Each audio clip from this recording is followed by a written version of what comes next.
युनिव्हर्सिटीमध्ये होणाऱ्या R&D ची जी कामं आहेत, रिसर्च आहे, प्रोडक्शन आहे, जे प्रोडक्ट तयार केलं जातं त्याची प्रोक्युरमेंट कशी होते, सेल कसं होतंय, प्रोसेस कसं होतंय, टोटल डिटेल आपल्याला त्यांच्याकडनं मिळालीच आहे.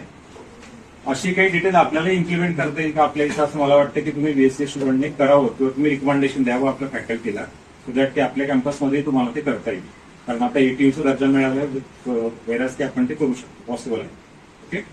आणखी काही तुम्हाला प्रश्न विचारायचे असतील किंवा काय असतील तुमच्या सगळ्या क्वेरीज त्यांनी सॉल्व्ह केलेला आहे.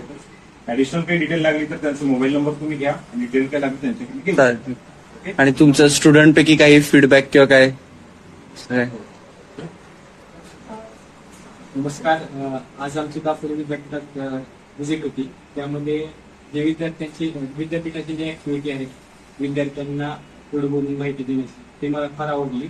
तसेच विद्यापीठामध्ये विविध प्रकारची माहिती, आधुनिकता अप्लाय केलेली आहे, ती सुद्धा खूप संकल्पना छान होती. धन्यवाद. अजून कोणा काय फीडबॅक असेल तरी?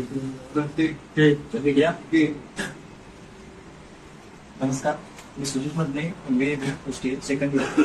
आज आमची क्लिनिक ऍक्टिव्हिटीज यांच्या अंतर्गत आम्हाला दापोली विद्यापीठामध्ये आणण्यात आलं.